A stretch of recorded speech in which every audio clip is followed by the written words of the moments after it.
All right, sorry everybody. I had to finish a couple things.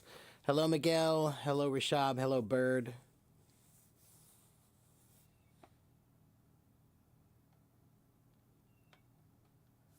Do I prepare for the IELTS exam? I'm not an IELTS teacher, but I have helped people prepare for the IELTS.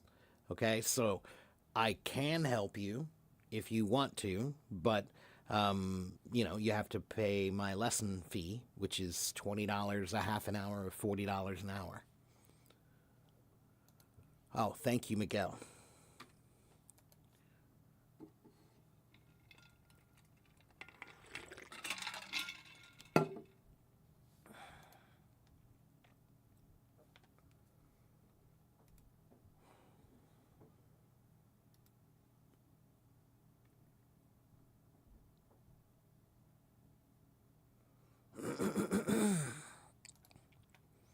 Hello, Mile.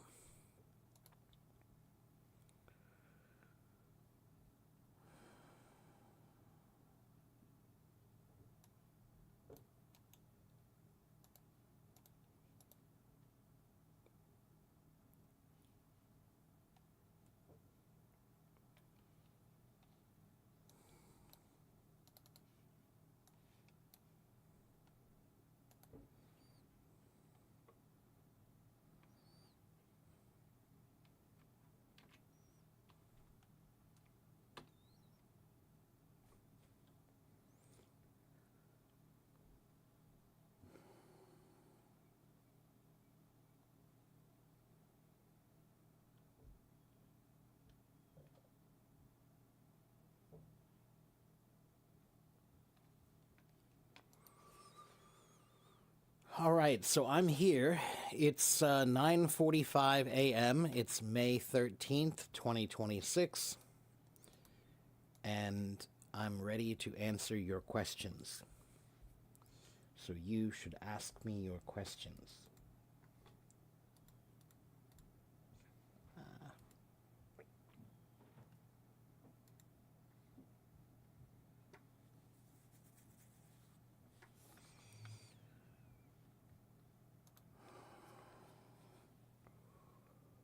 If you want to say I envy you or I'm jealous of you, to mean I'm jealous of someone, which one is more commonly used? Envy and jealousy are not necessarily the same thing. If you say something to someone else, usually you're saying envy, right? If you say to your friend, right, maybe your friend got a promotion for a great new job, and you say to your friend, I envy you, yeah, that's the correct use of the word because it's a friend. So you don't have bad feelings, but you wish you had that promotion. You wish you had what they have, right? So that's the envy word, right? Jealous is if you say jealous to somebody, technically that should mean that you feel bad feelings towards them somehow, right? So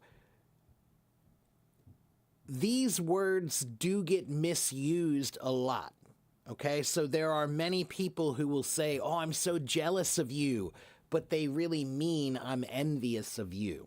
Okay, so the truth is that many people, I would say maybe 80% of people, they think that envy and jealousy are pretty much the same. So they use them interchangeably, right? They'll say, I'm jealous of you, but they should say, I'm envious of you, right? So don't worry about it really that much, okay? And yes, Min, I am a drummer. I'm an English teacher and a drummer. Is it possible to improve your speaking skills through shadowing techniques? Of course it is. Shri, shadowing is just if you see somebody and you think they're great, then you look at them and you study them to find out why are they great. That's all shadowing is. Shadowing is Wow, that guy speaks so well. I wonder why he speaks so well. Is it his pronunciation? Is it his vocabulary? Is it his energy? Is it his body language? What is it about his speaking that's so great? That is shadowing.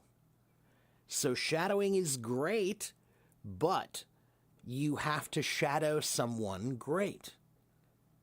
The big problem many people make is they shadow somebody who is not really great, right? So maybe you find some guy on YouTube and you think he's really cool, so you want to shadow him because he's really cool. That is the wrong thing to do, okay? I don't care about coolness, all right? I care about language. So, don't look for the cool guy or the cool girl. Look for somebody who speaks well. That's it. Okay? Hello, Sunrise. Hello, Simo. Can you help me read can and can't? Henry, when you say can't, you need to put a strong T on it.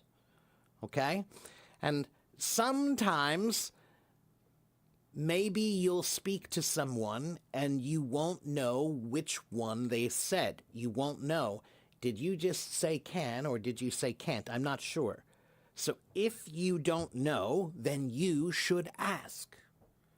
So in the United States, if somebody is speaking to me and I ask them a question, can you pick me up from school tomorrow? Right? And they answered me, but I didn't hear them clearly, so I don't know if they said can or can't. Then I will say, I'm sorry, did you say can or can't? And that's what you should do also. Okay, if you hear somebody and you're not sure if they said can or can't, then you should say, I'm sorry, but did you say can or can't? I'm sorry, but did you say can or can't? Okay?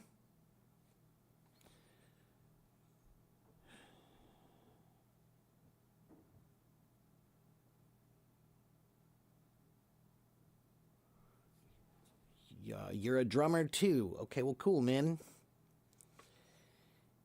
Your drum set is yellow with cream stickers on it.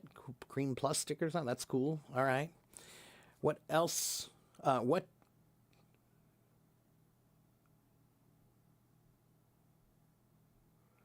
skills do I want to learn in life? A skill that I want to have but I don't have? Many, Alexander. Good Lord. That's a long list. I wish I had many skills. I wish I could play piano better. I wish I could play guitar. I wish I could sing better. I wish I could let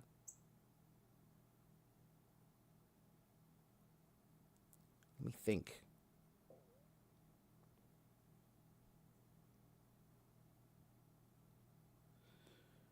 There are many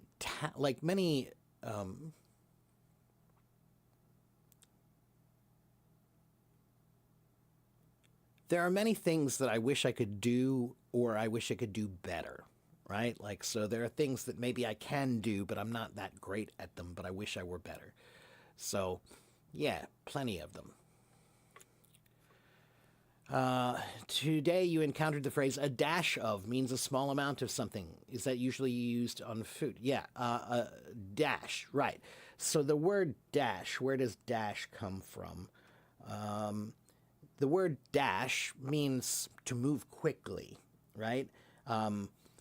So if I say he dashed from this side of the room to the other side of the room, that means he moved quickly. He ran from one side of the room to the other side of the room. Okay?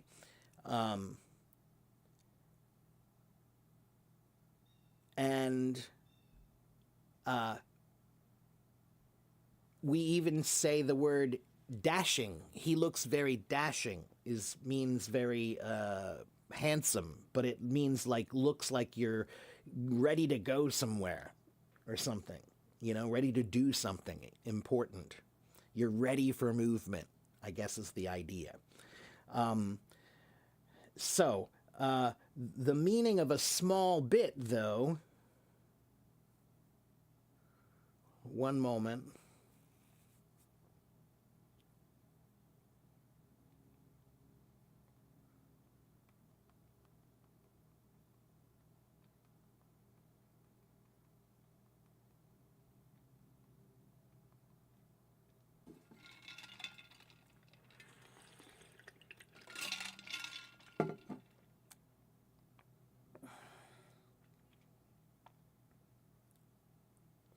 So, do you know the word splash? Do you know the word splash? All right, so if you know the word splash, dash sounds kind of similar, right? When you dash something, it's a quick movement. So let's say what if I throw a little thing into some water? What will happen to the water? If I throw something into the water, what will happen?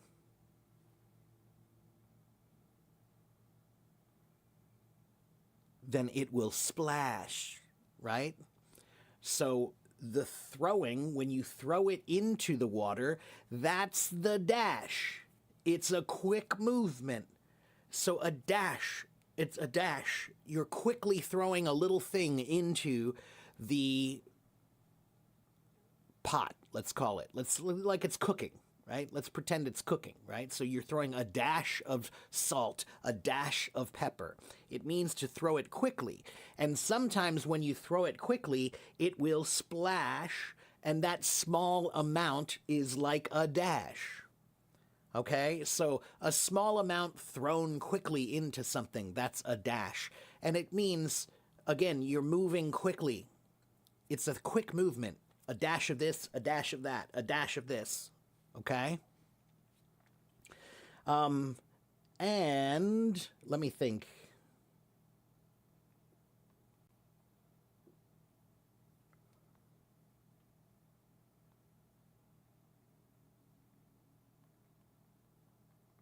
There's also this word.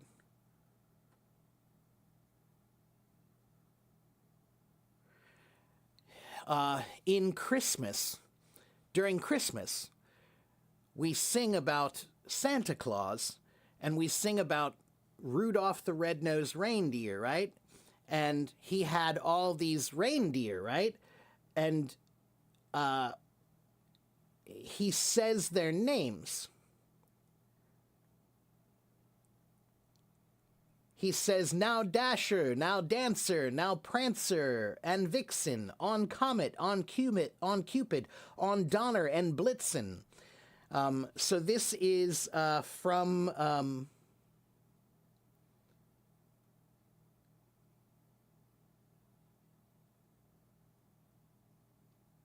it's from...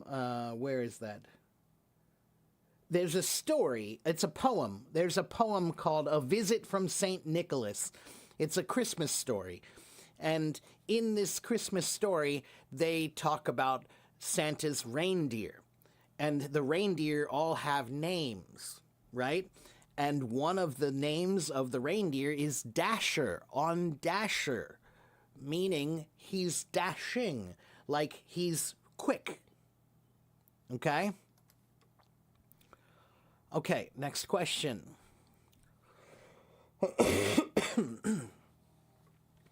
Do I think a Chinese person who has never been abroad can speak English as fluently and naturally as a native speaker? Possibly. Possibly. I think it would help if you go abroad. It really helps when you go abroad, when you can hear the way a language is really used in real life. Even if you can just be there for a couple of weeks, it's really good to be in an environment where you are surrounded by that language.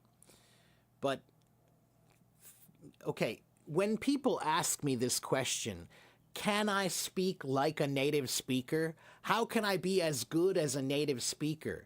Do you know what's wrong with that question?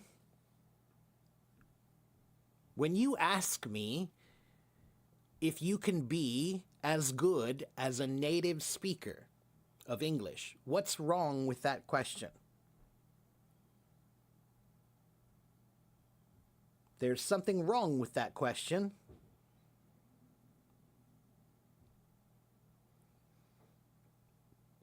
Tell me what's wrong with that question.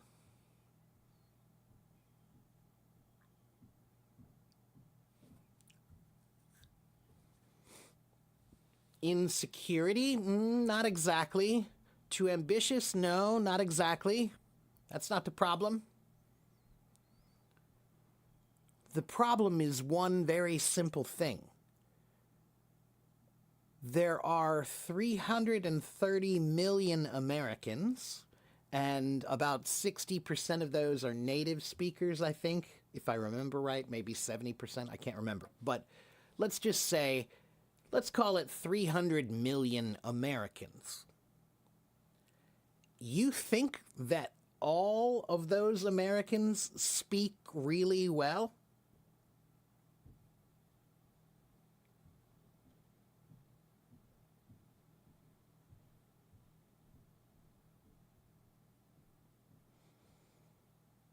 So guess what? Guess what?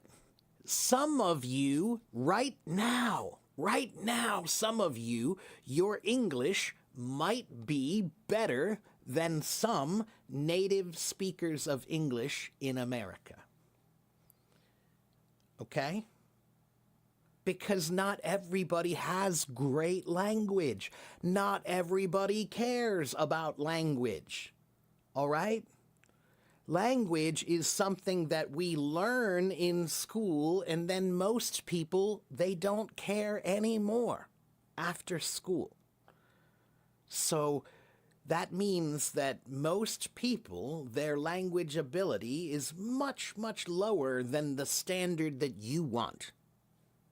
You're trying to think about it like you're saying every native speaker has a great level. That's not true. No. I would say, let me think. Let's see.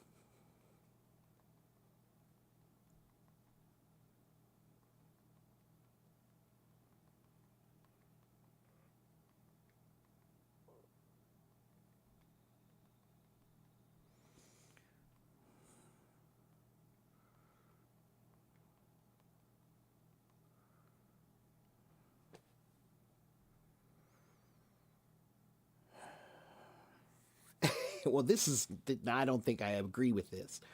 There's a census that says 91% of people in the US, about 300 million, speak English very well. That's not true.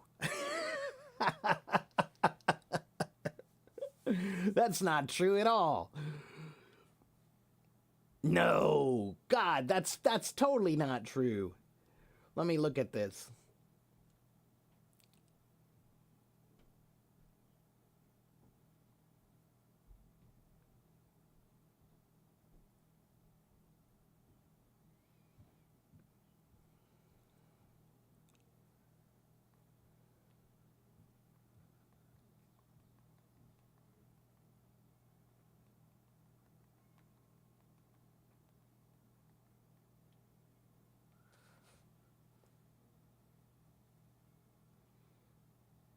Oh, that makes sense now. So, this says that 91% of Americans speak English well. But guess what? This is from census data, which means that it's a survey. And all they did was they asked the Americans, do you speak English well? So they all had to tell you, do you or do you not speak English well, right? So they're self-reporting. So it's definitely not true. I think that if I say 70% of Americans speak English well, I think that's generous. Okay? I think that's generous. Okay? Now, next question. What's my opinion about accents? Do they really matter? Fabio, they matter if it's not clear, then it matters. If it is clear, then it doesn't matter. It's very simple. Okay? So look at me, everybody.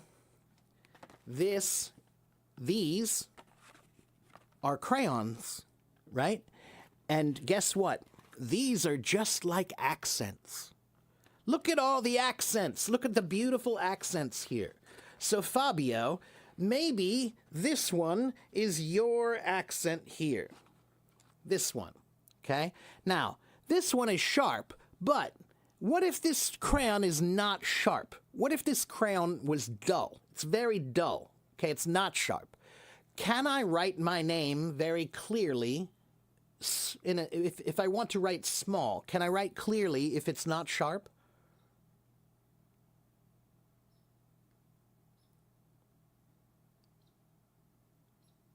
Anyone?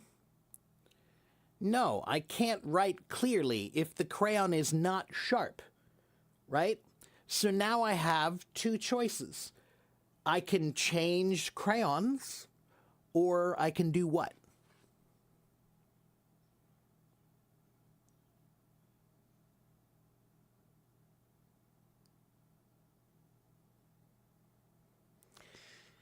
Sharpen. Yeah. Sharpen. So, just like you can sharpen a crayon, you can sharpen your accent. Okay? So I don't want you to change your accent. You do not need to change your accent. Okay? You can speak English in America. You can speak English perfectly well with any accent. Okay? So you can speak English perfectly well with an Arabic accent, with a Japanese accent, with a French accent, German accent, Portuguese accent, Chinese accent. It doesn't matter what accent you have. It does matter if your accent is clear. Okay? So if you say some words and I can't understand you, then yeah, that's a problem. Okay? But if you speak clearly, then it doesn't matter if you have an accent. Okay? That's my take. That's my opinion. All right, next question. Thank you, Andy.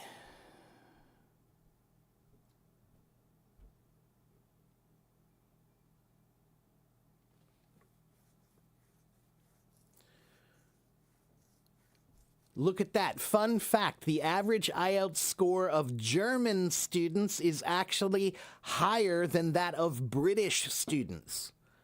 See? There's proof right there. If you give the IELTS test or the TOEFL test to the average American, most Americans will not score very well. Because we don't think about language like that anymore. We think about language practically and for communication. We don't think about it prescriptively or proscriptively, which means what you should or shouldn't do.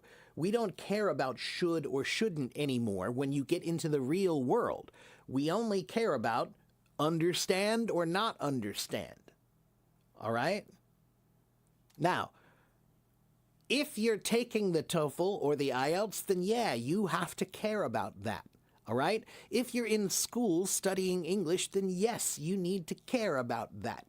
Okay? Grammar and things like that, right? If you have a job that uses English, then yeah, you probably have to care about grammar and being really perfect with your English there too. Okay? But if you're not doing those things, then language is not about perfection. Language is about communication and expression. Okay? So life is not a grammar test. Okay? During Easter vacation, I went to Las Vegas, and guess what? The cashiers were Mexican-American, and they treated me so rudely because of my English pronunciation. That's crazy, Andy. That's weird. That's like Mexican on Mexican racism. That's weird. That's very weird. So, Andy, I think that I have seen this kind of thing before. This is true. Look at me now, everybody. It's kind of weird, but in your own country, your countrymen will be more condescending about your learning. Condescending means they look down on you. They're looking down on you with everything. So if you're in Mexico, then sometimes the other Mexicans are the ones who are actually making fun of you when you're learning English, right? They're the ones who say, your English is terrible, right? If you're in Egypt and you're learning English, it's the other Egyptians who are saying, you're terrible. All right? So it's kind of weird, but your own people will be really, really, really rude about language for some reason. It's like a club. It's like a clique, like a little club where they're telling you you're not good enough. You know? I don't know why, but it does happen. Okay? I'm sorry you had to experience that, Andy.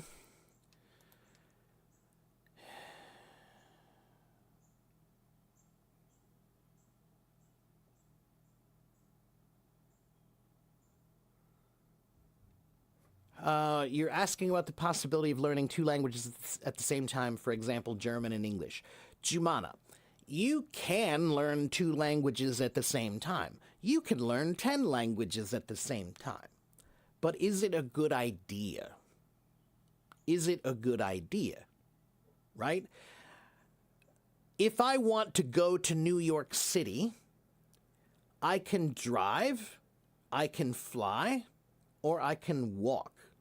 Now, can I walk to New York City? Sure, I can. But is it a good idea? Do you understand? All right? So people ask me this all the time. Can I learn two languages at the same time? Sure you can. But is it a good idea? Okay? Some native English speakers actually thought having a different accent was cute. Well, that's very true. Oh, that's 100% true. Absolutely. Yes, if you have an accent, it's different. It's new. So it's probably going to be interesting and maybe cute. Okay? But if you sound just like me, it's boring. That's not exotic. It's not special.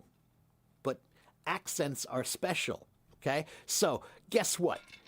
If you're a French guy and you come to America, you're going to do pretty well with the ladies. All right? If you're a French guy and you come here and you have a French accent, a lot of ladies are going to talk to you. All right? Now, is that true for every accent and every person? No, not necessarily. But why French? Tien, because French is foreign. They're not from here. So it's exotic. It's different, right? So if he comes here, his accent will be special. There are not many people here with a French accent. So if he goes to the bar and there are 10 guys to talk to one girl, and 9 of them have an American accent, and he has a French accent, he's gonna get the girl.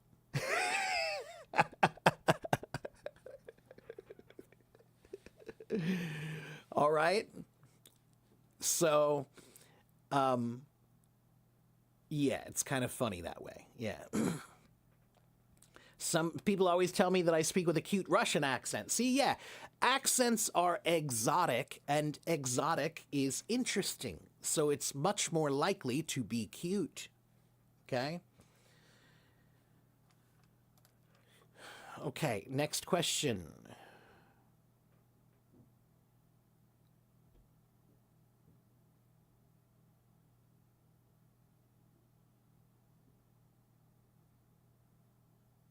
I have trouble forgetting English words and phrases. What will I recommend to you? Gabriel,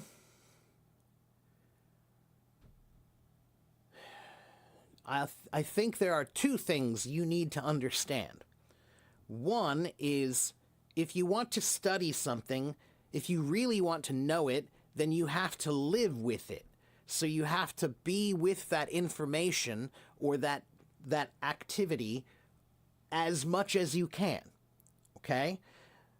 So I usually tell people it's like a pool of water, right? So Gabriel, you're from Brazil, so that means that most of the time you're in the Brazilian Portuguese water, right? You're swimming in that Portuguese water and you're thinking in Portuguese and reading Portuguese and writing Portuguese, right?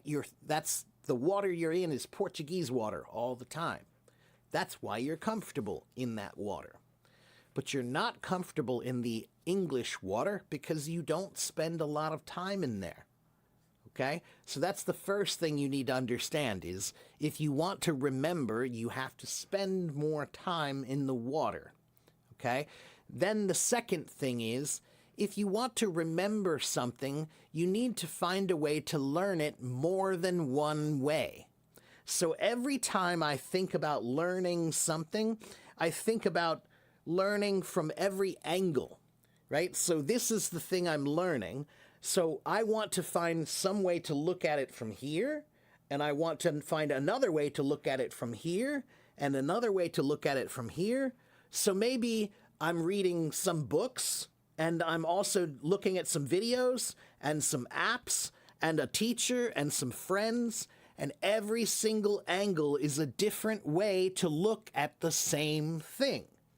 If you have 10 different ways to study one thing, you will remember. If you only have one way, you won't. Okay?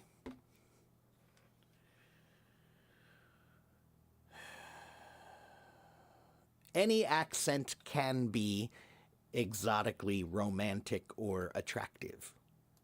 Any accent can be. Hello, Normal. How are you? A 3-day streak, 3-day streak learning in my lives. Well, congratulations, Becca.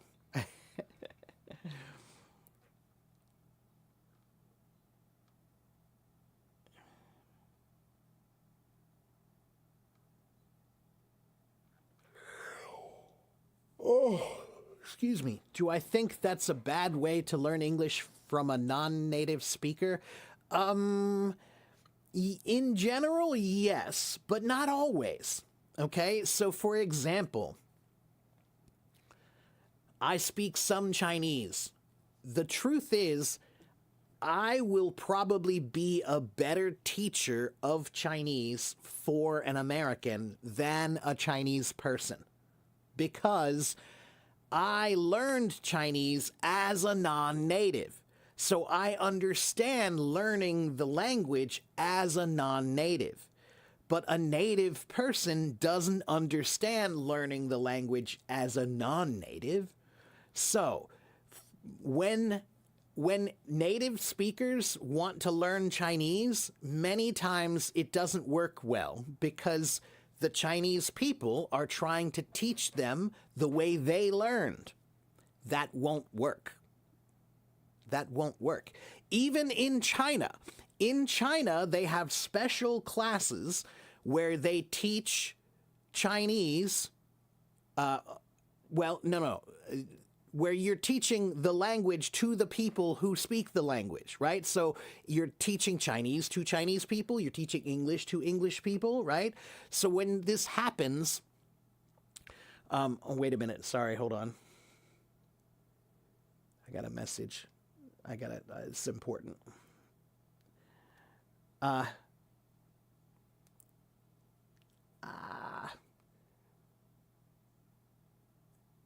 Okay, sorry, I lost my train of thought. Let me think. What was I saying? Oh, right. So, in China, they have a special class to teach Chinese to non-natives. So if you want to be a Chinese teacher for natives, that's one thing. But if you want to be a Chinese teacher for non-natives, they have another class for that. Okay? So when I teach Chinese to people, if I teach it, then maybe they'll understand better because I am not native. Because I'm approaching the language from a different place. Okay? So what I would say, Miles, is, or Mile, sorry, I think that the best thing is to learn from a native who is a teacher. Of course, that's the best thing, to learn from a native who is a teacher, and specifically an ESL teacher, just like me, right? So in America, we have two kinds of English teachers. We have English teachers for natives and English teachers for non-natives. I am an English teacher for non-natives. I don't teach native kids. I teach non-native kids or adults. Okay? So, in general, it's best to learn from somebody who's a teacher and a native. Okay? Somebody who's trained to teach non-natives. But there are things that you might learn from a non-native that you wouldn't learn from a native. Okay? Sorry, I got a little distracted there. Okay.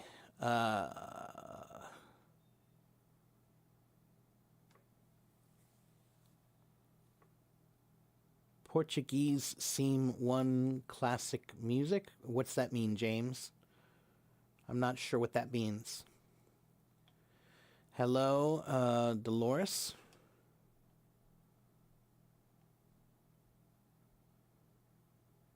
How to use sugar-coated. When you sugar-coat something, it means you're talking to somebody, but you're trying to be nice about it, right? So,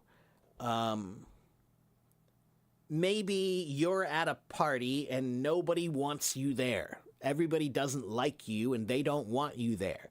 So somebody will come up to you and say, you know, hey, I think maybe we can go someplace else. Let's go to a movie or something. Maybe we should do something else, right? Maybe, I think this is maybe not the best place for us. That's like sugarcoating. You're kind of like trying to make it nicer. You're trying to say, they don't like you, right? They don't like you. They don't want you here. So you should leave, but you're doing it in a nice way, right? You're sugarcoating it, right? So when we say, sometimes I'll tell you, hey, give me the bad news. I want to know the bad news, and don't sugarcoat it. Don't sugarcoat it. I want to know the real truth.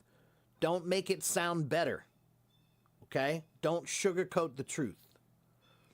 Okay? Well, thank you for that, Dolores. That's very nice of you to say. Thank you. Very much. I appreciate that. It's nice to hear that. I like to know that my methods are helping. You know, I have ideas and I have theories, but when a student tells me that my ideas and my theories works, or they work, then that's good. That makes me feel good. Like, oh, all right. I helped someone. Is it a kind of politeness? Sugarcoating? Yeah. Yeah, it's a kind of politeness.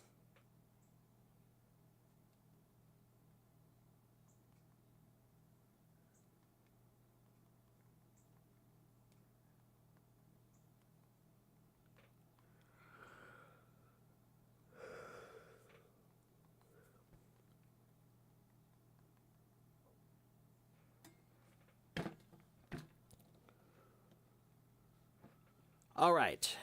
So once again, if you have a question, then you should ask me. If you don't have a question, why not?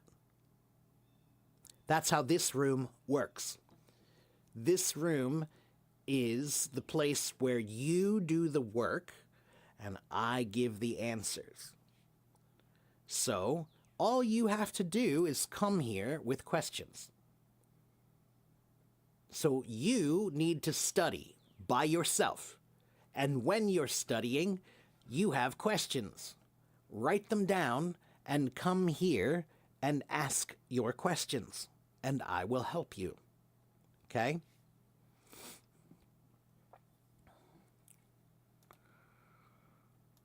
Do I have a YouTube channel? I do, Fabio. So here's what I'm going to do. This is my PDF file. Everything that you need to know about me is in this file. Okay? So if you want to know my live streaming schedule, it's in this file. If you want to know my YouTube channel and my website and my blog, they're in this file. If you want to know my background and who am I, like what do I do here, it's in this file, okay? I also gave 4 free articles from my blog in this file. There's one article about the 8 parts of language and how you need to know what they are. There's one about thinking in English. How can you learn how to think in English? And another one is about vocabulary. Okay, so there's a lot of great information in that article, or I'm sorry, in that PDF file. You have to copy and paste it. So just that link that I just put there, just copy that link and paste it into your browser and it will work. And then you'll see this. This is the file right here. Okay, so hello, new friend. What do I do here? When do I teach? Here's my YouTube. Here's my blog. Here's my website. Everything is there. Here's the articles. Okay, this is what's in that file. If you are Chinese, then you can't get it here, unfortunately. I have another way to do it, but it's in WeChat. So just to make it simpler, here's my YouTube channel.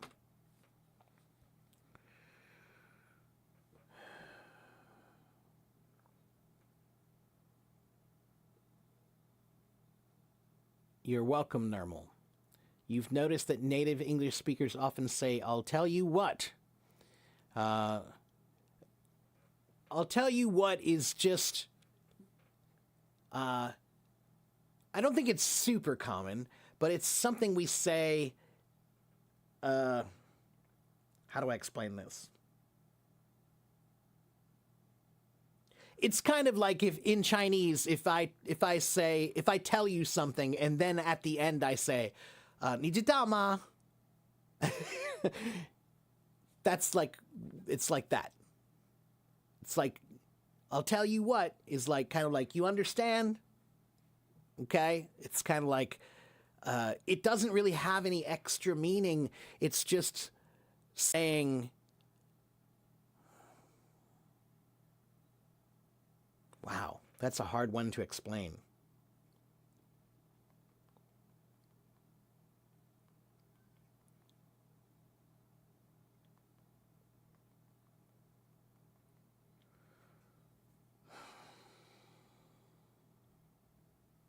So it's just a filler. It's just a filler. It doesn't have a lot of meaning.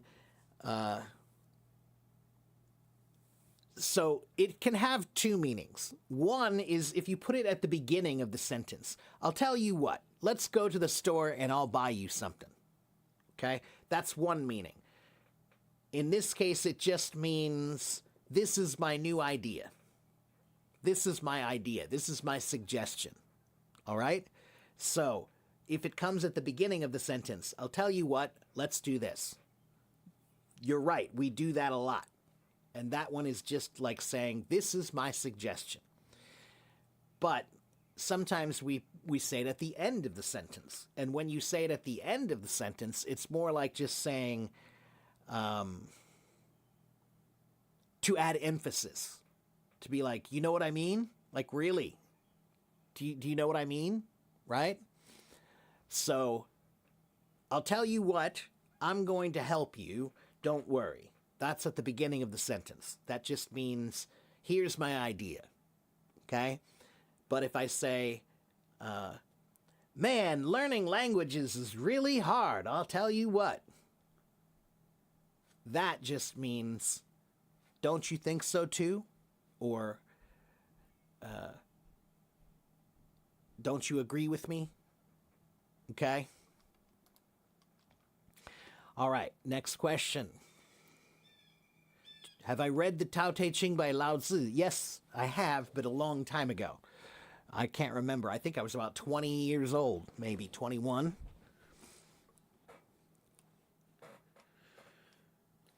Not a day goes by I don't miss something awful. So Larry, yeah, that is colloquial language. Not a day goes by is fine.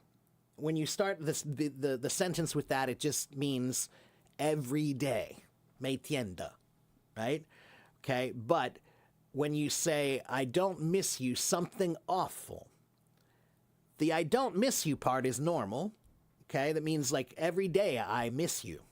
Okay, not a day happens that I don't miss you. Every single day I miss you.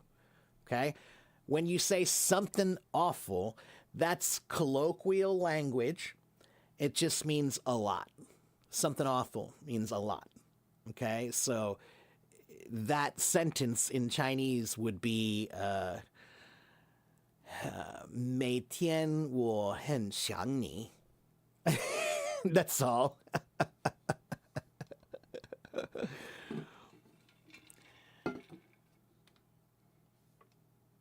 You were right about that girl from last week. Her old account was banned, but now she has a new fake account and she keeps harassing me. Dolores, send me that account. Please go send me a private message in HelloTalk. Go find, click on my profile, send me a private message.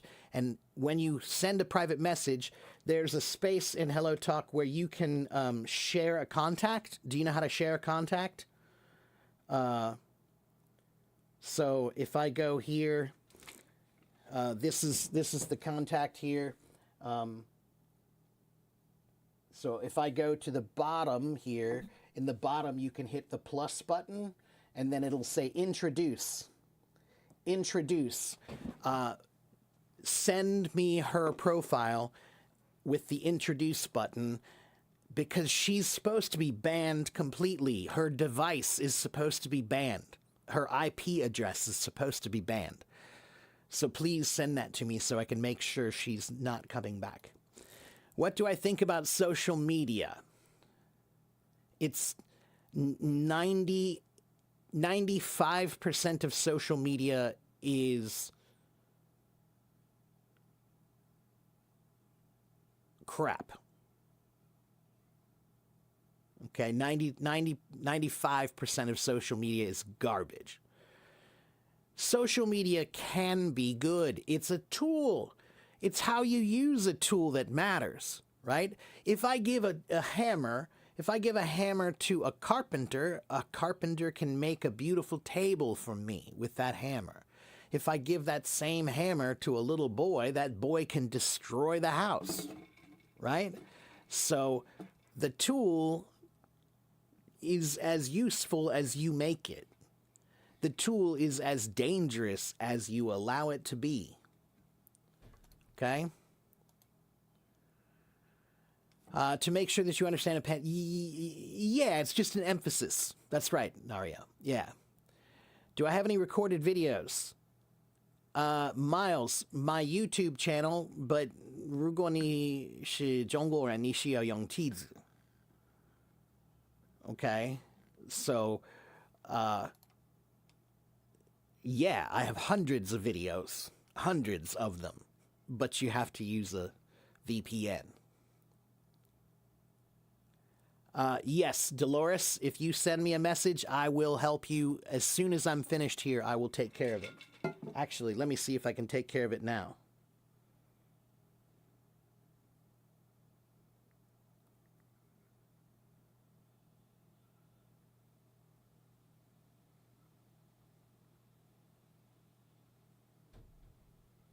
So you're saying that the one you just sent me, that's Lin Zi. The one that says she is from Algeria Interesting.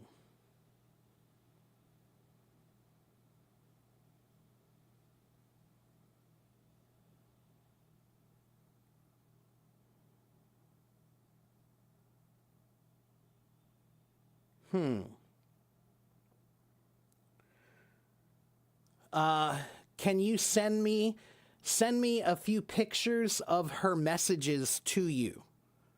Okay, so that I can see the messages that she sent to you, please, Dolores.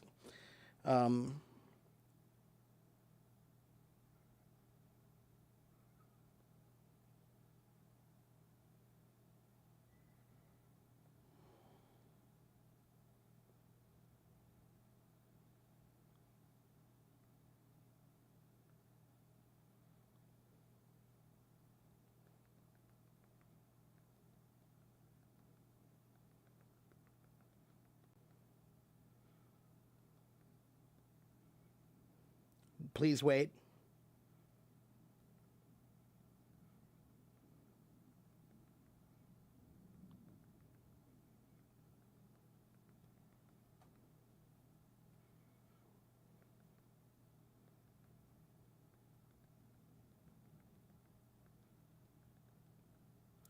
And Dolores, please, let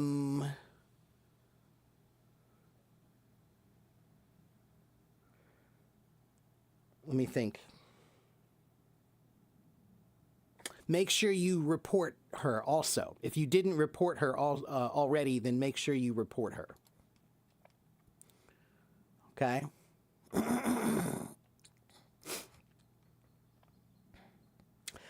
Yeah, you don't say. You don't say. That's right. You can say, you don't say. That means, like, really? Jennama? Yeah, that's right. Wow, thank you, Susu.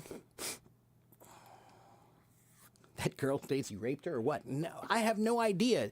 Alexander, honestly, I don't even know what her problem with me is. I don't even know. She made up some crazy stories about me a couple years ago, and now I don't even know what it's about. Okay? You live in the same town as Larry. Well, that's cool. You two should hang out sometime. You should hang out sometime. Okay? Yeah, Lindsay again. What are my 2 cents as a person who will travel to Malta and stay there for 30 days studying English? Fabio, have a good time. That's my advice, is enjoy your time in Malta and make every day count. Make every day important, okay? Do something. Remember that those moments matter, okay? Let me check my YouTube over here. Hello, Ricardo. You're focused on improving your vocabulary using books. I constantly need to return for some words that I forget later. Yes, Ricardo, you need to go to my blog, Ricardo. If you didn't go to my blog yet, go to my blog. On my website, you can find my blog. So go to afiecenglish.com. That's my website, Larry. Oh, no, sorry, not Larry. Ricardo. So that right there is my website. If you go to my website, you'll find my blog. And if you find my blog, there's an article about vocabulary for you in my blog that will help you. Okay? All right. Next question.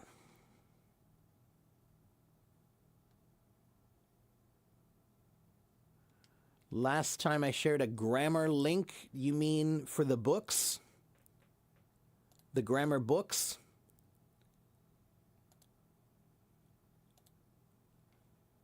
Where did I put those?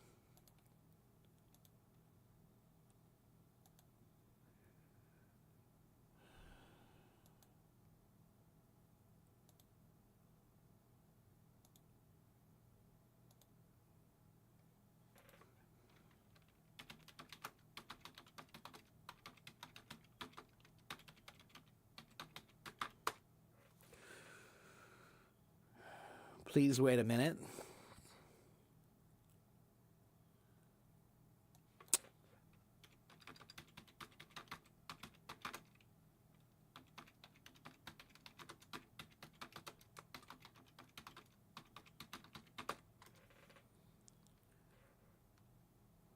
Okay, this is book 1.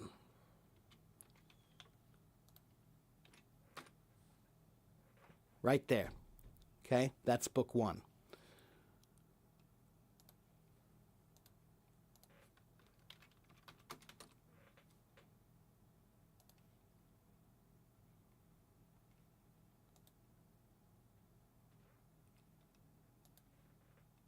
And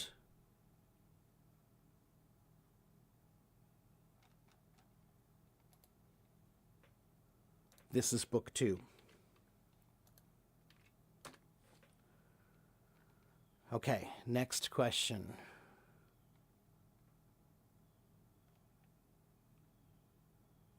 Dolores, don't let her make you into a bad mental state. Yeah. I think that's all she likes to do. I think that's all. I don't know why she gets some sort of a pleasure out of making other people unhappy. It's very strange.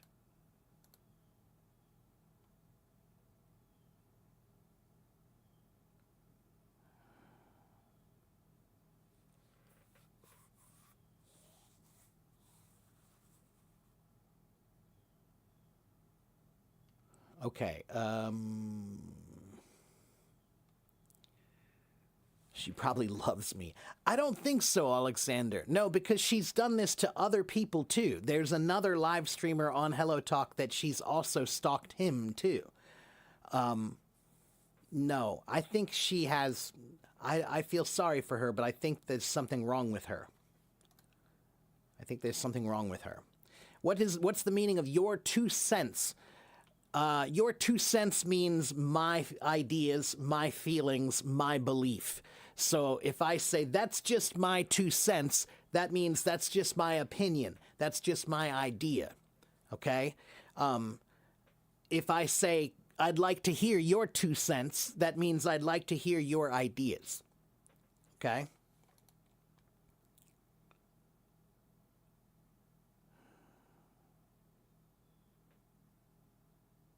Why do we use piping to describe temperature? That's a good question. Let me think about it. I think I know why. I think it's about steam pipes.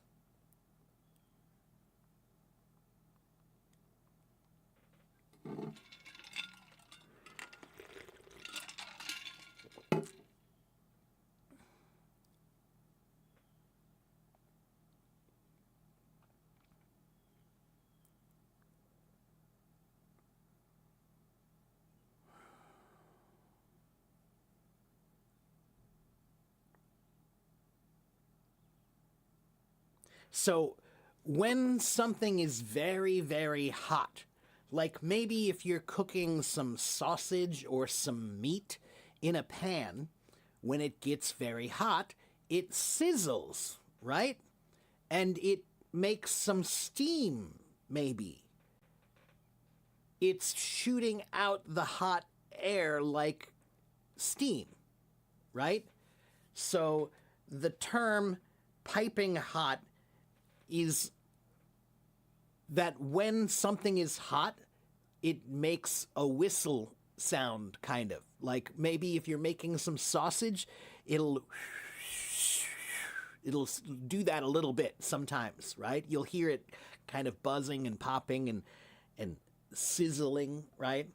So the word piping hot is very old. It actually comes from the Canterbury Tales from 1390, Geoffrey Chaucer. But it's talking about how when food is very hot, it is steaming hot, and steam makes a whistle. Okay? Okay, hello, hello, hello.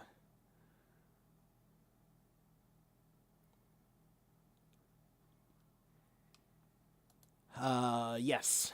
Okay.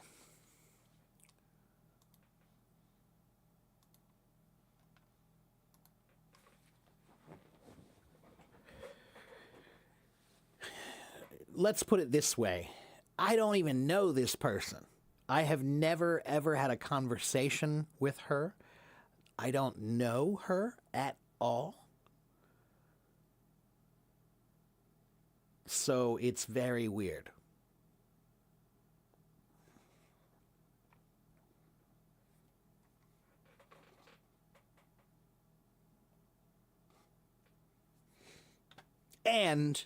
And it's even more weird because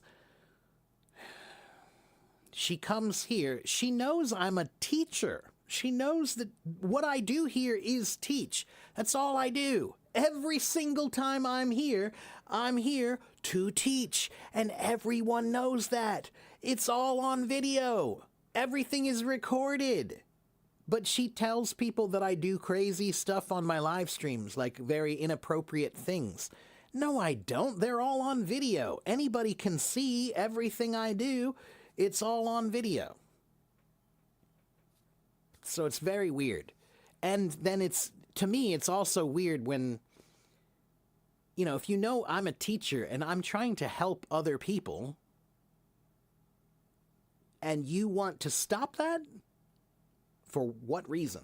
Why are you trying to stop me from helping people? It's very weird. It's normal when you're handsome and famous. I don't think I'm either of those two things.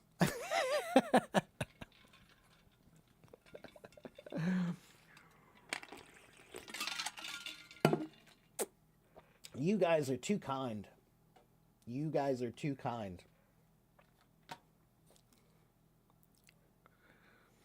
We know you go off the rails sometimes, but she exaggerates that. I go off the rails, but not in any kind of a way that is... I go off the rails the way a teacher goes off the rails. So I will yell at you sometimes. I might tell you you're wrong, or I might disagree with you, or I might be very impassioned. Impassioned means with passion, great passion, right? Sure, I'm that guy. Yeah, absolutely. But I don't think that has anything to do with what she's talking about. I don't think that has anything to do with it. There's another phrase, the perfect touch for... that depends on the context, Nario. Probably what it means is like one last thing that you can do that will be amazing. Like we also say that will be the cherry on top. The cherry on top.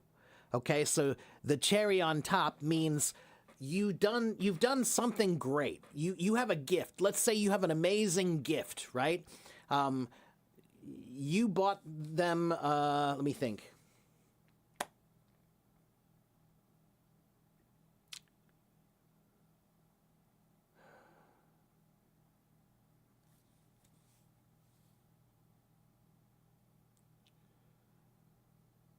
Oh, how can I say this? It just means like one final thing that's even more special that makes it really great. So maybe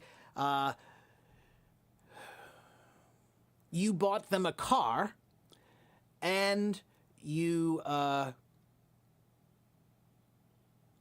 also bought them free maintenance on the car for a whole year or something, right? Like you did something extra. That's the cherry on top, right? It's just the extra little perfect touch, right?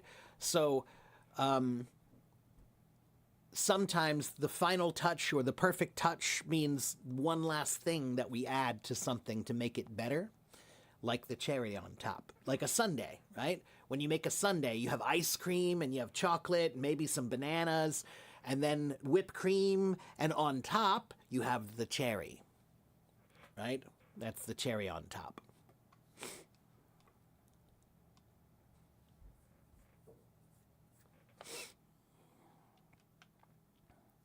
Today in the chat room, a friend of yours showed you some pictures of kittens. I said they were so cute.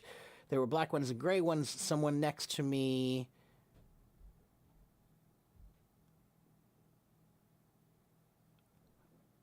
Somebody said you were racist because you were talking about black ones and gray ones in cats? That's just stupid. That's just stupid, Susu. You know, don't worry about it. There are a lot of stupid people. Okay? Can we say the cherry on the cake?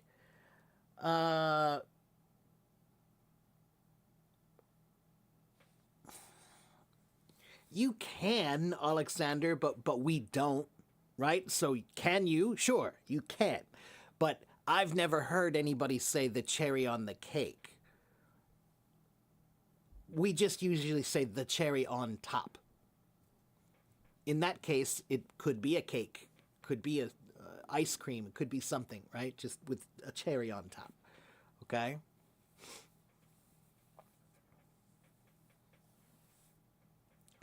I think that, yeah, I think it's a fixed phrase. Yeah. Oh, well, there you go. Oh, I see. So you say the cherry on the cake. Right. Well, there you go. It's just like what we say. I understand now. Yeah. So in your language, you say cherry on the cake. We say the cherry on top. Yeah. Same thing. Right. Can you say the cherry on the bottom? No. That won't make any sense. There is no cherry on the bottom.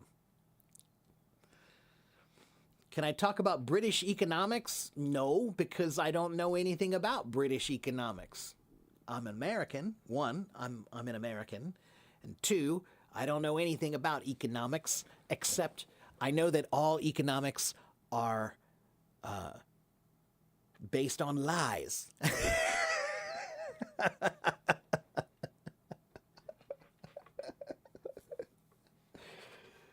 Economics is the language of lies.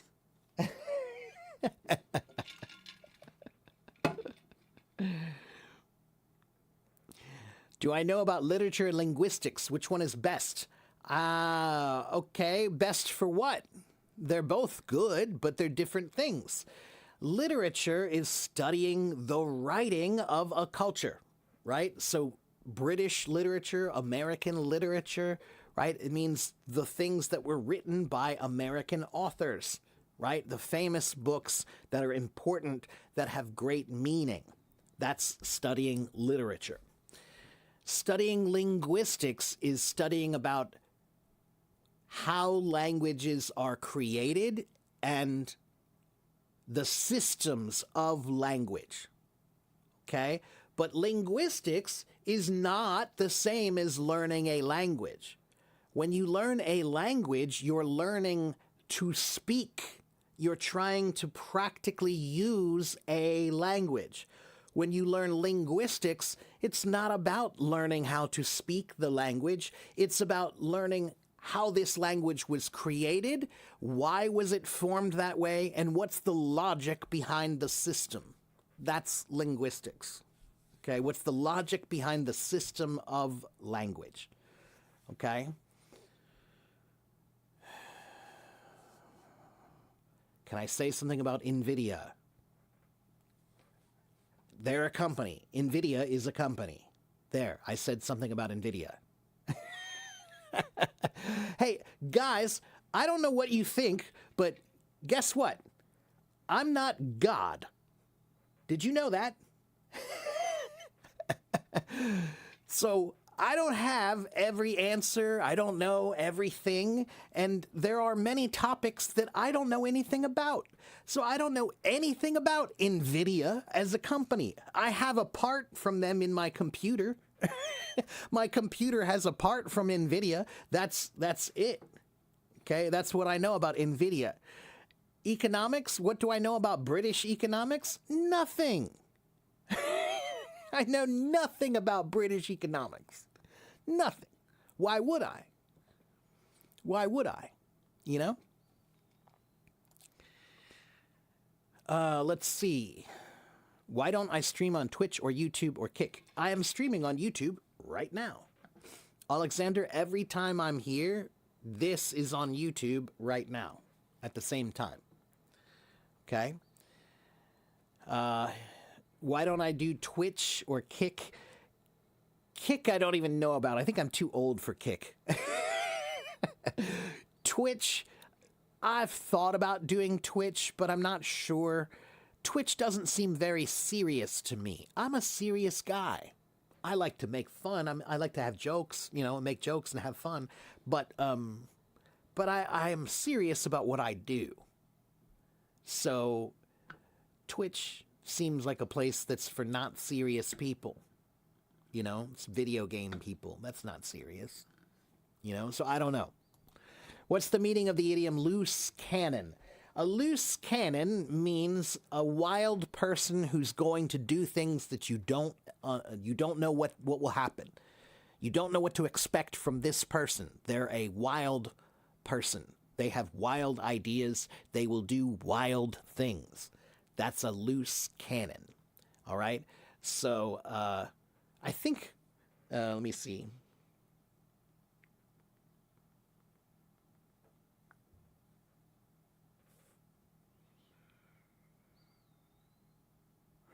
So, this idiom, loose cannon, this comes from boats. A long time ago, warships that had cannons on the boat, right? Like a galleon is a kind of big ship, a Spanish galleon that had all these cannons on them. Lots and lots of cannons, right?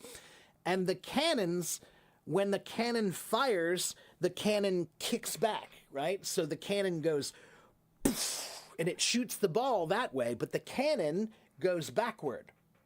And they have ropes. They have ropes that hold the cannons down. But sometimes those ropes will break. And now that cannon is loose, right?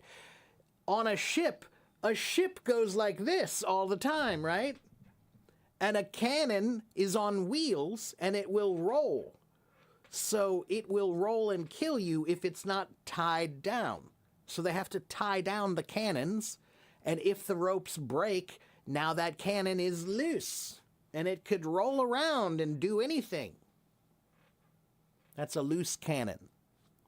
Okay? I'm closer to God than we. I don't know about that. How old am I?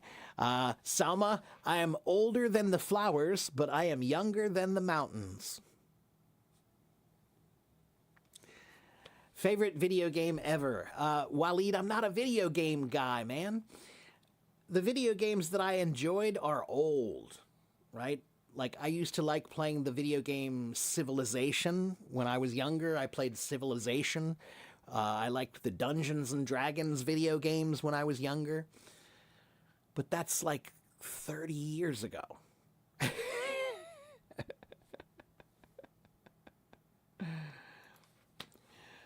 Which AI tools do I use? I use ChatGPT mostly, but I do I use all of them occasionally. You know, actually, I think that I need to explore them now more because AI improves so quickly, and I haven't looked at AI in about a year. I haven't looked for anything new in about a year. So I'm sure that there are some new things that I don't know about that I should learn about.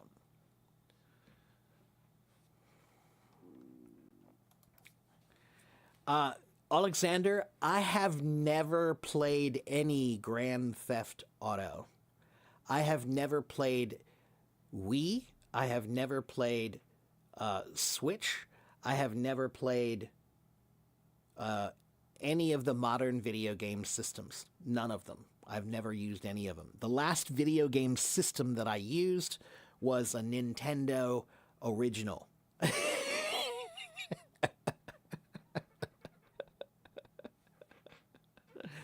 GTA wasn't even around when I played video games. There was no GTA yet, I don't think.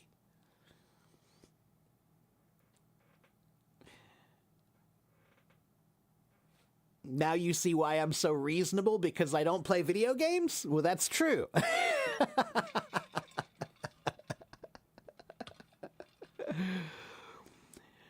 Hello, Romina. Is it common in the U.S. in business to say these terms? Dog eat dog world. Hippos ask you because you're doing a British course. Dog eat dog world. I won't say it's common, but I won't say it's uncommon. Okay? A dog eat dog world means that business is rough, business is tough, and if you don't act tough, then somebody's going to come and they're going to take you out. Right? So that's what dog eat dog means. It means you have to eat the other dogs, or the other dogs will eat you. That's business. Okay? That's business. Dog eat dog world. It's a dog eat dog world. Okay?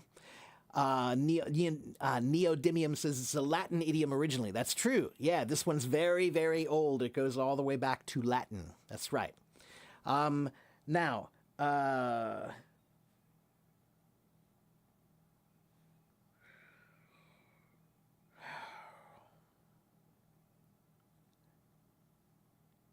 hypo.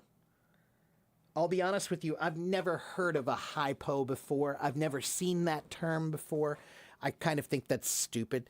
I'll be honest with you, business is funny because business is like high school.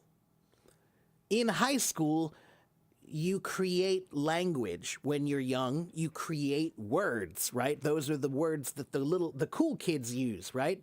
It's the young people's language, slang, right? But in business, they do the same thing. Business creates language and they create slang. And the word hypo is a slang term that just means high potential employee. But I'll be honest with you, to me, that is incredibly stupid to say. Why do you need an abbreviation? Why can't you just say, they're a great employee? They're a hypo. That's just weird. You're creating language that doesn't need to be created. There are already 10 ways to say this. You don't need a new one. Okay? But that's how business is. Business is just like high school. Business likes to create new words that sound cool, like hypo. But I have never used hypo. I have never heard of hypo, and I don't see the reason why you need that word when you can just say, they're a great employee.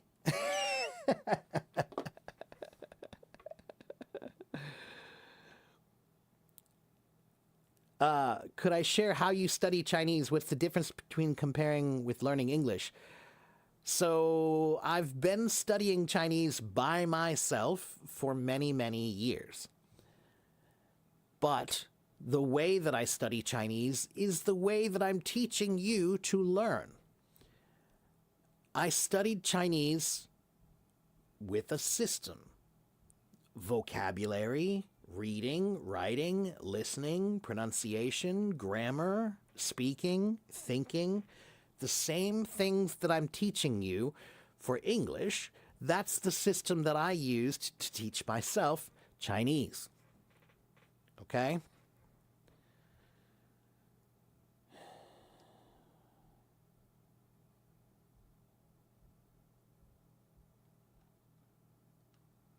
You're here because of George. Who's George?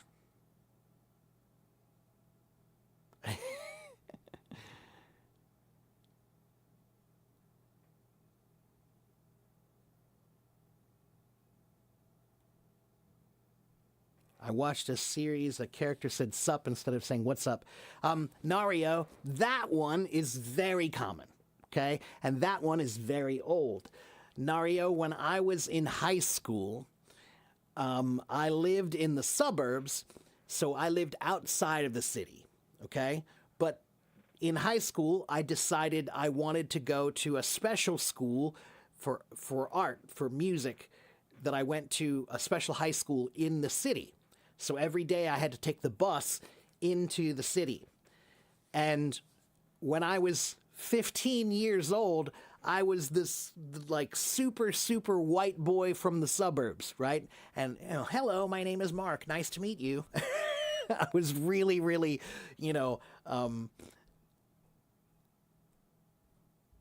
uncultured. And I went to school and I'm walking down the hallway and I'm saying, hello, hello, hi, how are you? And everybody's walking by me and they're all doing this. They just walk by me and just do this. Sup? Sup? Sup, man? Sup, S-U-P, is short for what's up, which is short for what's up, which means what's happening, how are you doing? Hello. So, yes, this one is still very common. We don't even say what's up anymore. Sometimes we just say sup. Okay? If I say what's up, that really is like, hey, what's going on? What's up? But if I say sup, that's just hello. All right?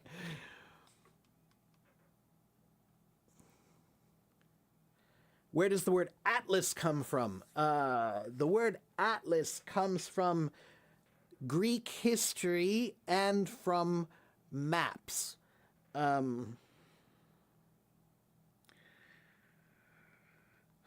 me remember the story. So the term atlas, an atlas is a map, right? When we think of an atlas today, we say, oh, look at the atlas. It's a book of maps. That's an atlas, right? But the word atlas, there was the first atlas, the first map, and that one was created by, let me see, Gerardus Mercator, which he was the first man who made this map. And the map was called Atlas Sive Cosmographicae Meditationes de Fabrica Mundi et Fabricati Figura. And that was in 1595, right? And that means, let me make sure I translate this properly.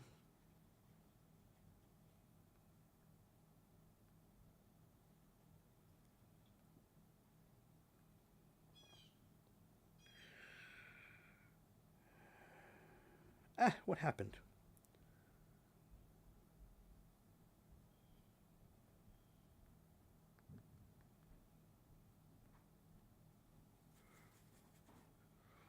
It means atlas or cosmographical meditations about the creation of the world and the shape of its form. Okay, that's what that means. And the word atlas comes from Greek mythology. Atlas was a titan. He was, it was like a great monster, let's call it. A big, huge monster called a titan. And Atlas was the one who was, he held up the heavens. So sometimes you'll see a globe, you'll see a picture of the earth, and there's a man holding up the earth. Have you ever seen that before? Have you ever seen the picture of the man holding up the earth? That's Atlas. That's from Greek mythology, okay?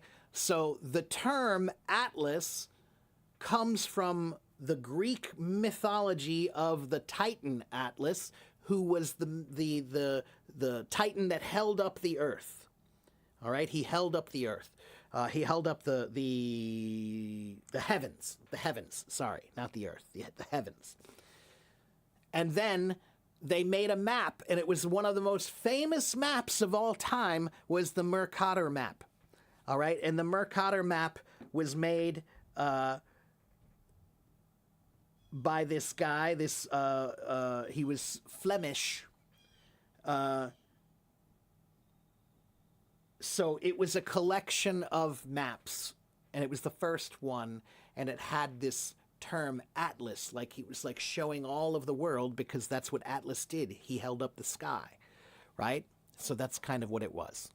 That was a bad explanation. Sometimes my explanations are good, and sometimes they're not so good. All right, let's see. If you could choose any superpower, what would I do?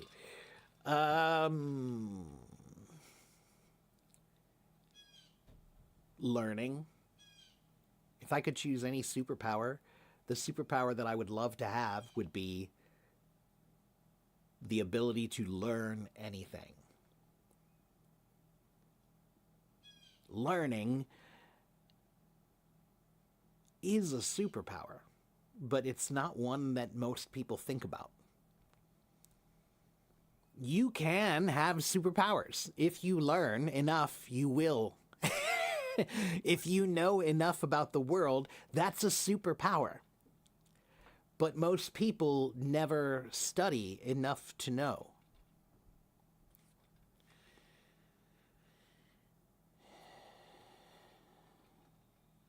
Business doesn't like weakness. Business doesn't like laziness. Business doesn't like tiredness. Business isn't a human. It's not capable to like it all. Yeah, that's pretty much true. Yeah, Alexander, business is a funny word. It means, what are you busy doing? What are you busy doing? Busy. Busy is in the word business. So what is your business means, what are you busy with every day? So to me, when you think about what you just said, if you're busy being cruel, if you're busy being aggressive and being intimidating and bullying, if you're busy with being bad, then that's not good. If your busyness is to be bad, then how is that a good thing? So business is the art of being busy, but being busy doesn't mean good. And some people are busy being bad. That's what their business is. Their business is to be bad. Okay, let's see.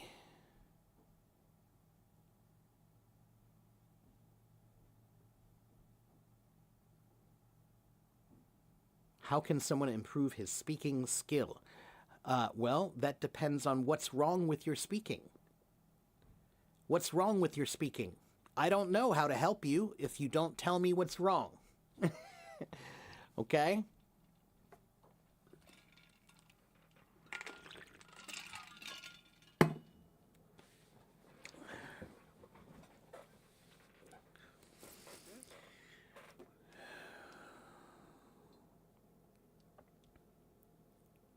Okay, listen, everybody. If you don't know who I am, my name is Teacher Mark. I have been on Hello Talk for more than 12 years. I have been streaming here for about 5 years. I have about 90,000 followers here. I am a real English teacher. Okay? If you want to know about me, then you should get this file. Get this file. Copy that link and paste it into your browser and open it and read it. Everything you need to know about me is in that file. Okay?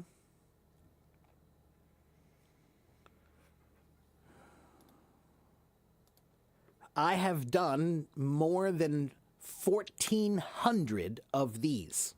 1,400 times I have been here in this chair teaching. Barry, 这是因为你是中国人，你需要用梯子。一些中国人他们需要用梯子，我不知道为什么，一些中国人可以看，一些不可以看。不知道为什么。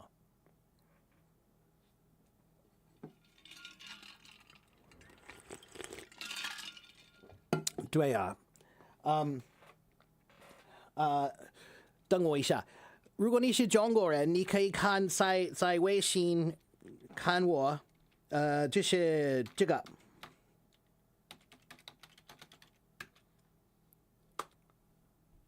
这是我。Okay, look for me on WeChat, and then I can send you the file on WeChat. Okay? So if you add me on WeChat, then I can send it to you. Okay? I'm drinking iced coffee. You heard kittens. There's no kittens. I don't know what kittens you heard. There's no kittens.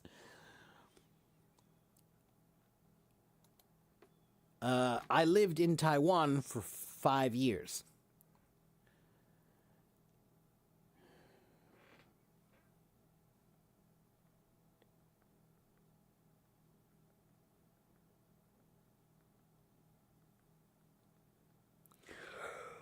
Oh.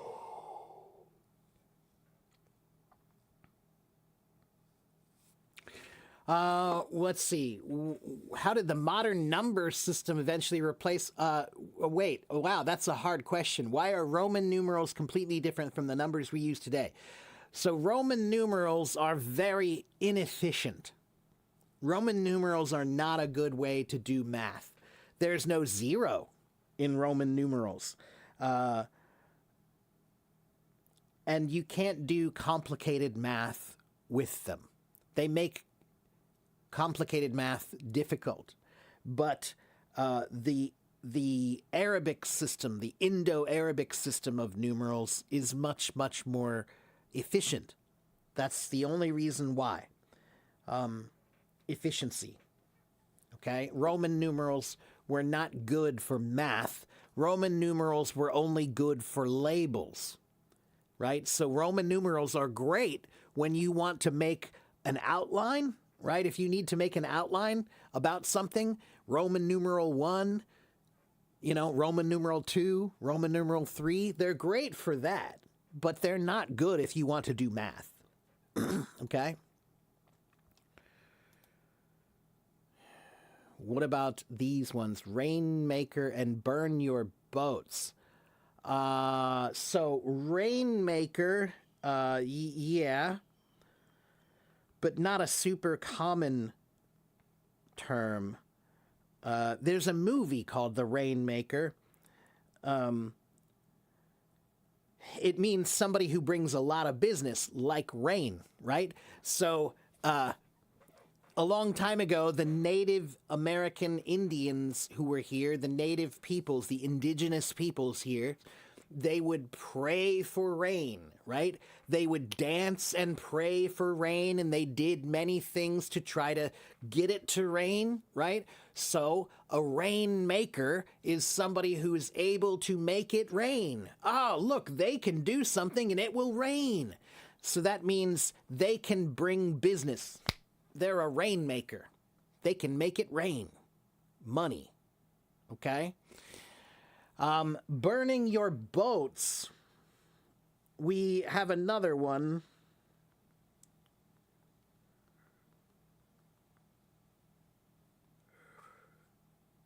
Yeah, in America, we don't say burn your boats. We usually say burn your bridges. Burning your bridges means, let's say you work at a company, you have a job, and when you leave, you don't like that job. You don't like your boss. You really don't like him. And you never want to come back again. So when you quit, you go to your boss and you tell your boss, I don't like you. I think you're dumb. I think you're fat. I think you're lazy. I think you're a terrible, terrible boss. And if I never see you again, that will be great. You can't come back to that job. That's like a bridge, and you just set fire to the bridge. Now you can't go back across. Okay? So burning your bridges means leaving something in a way where you can't go back because of what you said or did. Okay? That's to burn your bridges. Everybody wants to know how old I am. I'm old. I'm old. That's all you need to know. I'm old. Can I suggest which book to read because you forget vocabulary? I can suggest that you don't read books. I can suggest that you can try reading short stories instead. So try eslfast.com. Go to eslfast.com, and in eslfast.com, you will find about 3,000 or 4,000 stories, short stories. Some of them are beginners, right, for babies. And then they also have some short stories for advanced readers also. Okay?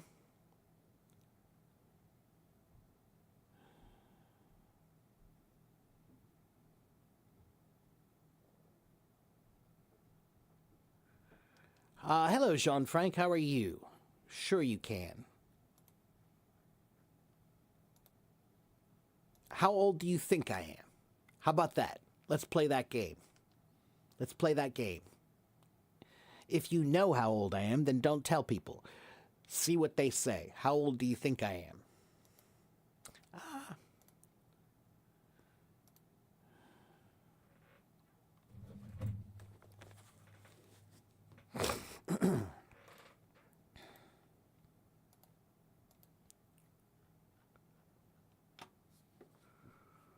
Hello, Mr. Mark. Hello, Jean-Franc. How are you, my friend?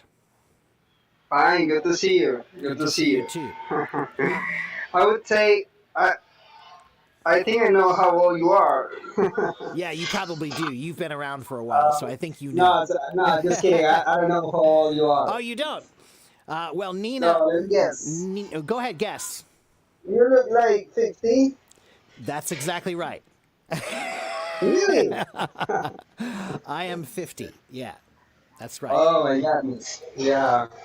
Good to see you, man. Good to see you. Yeah, good to see you too. How's life?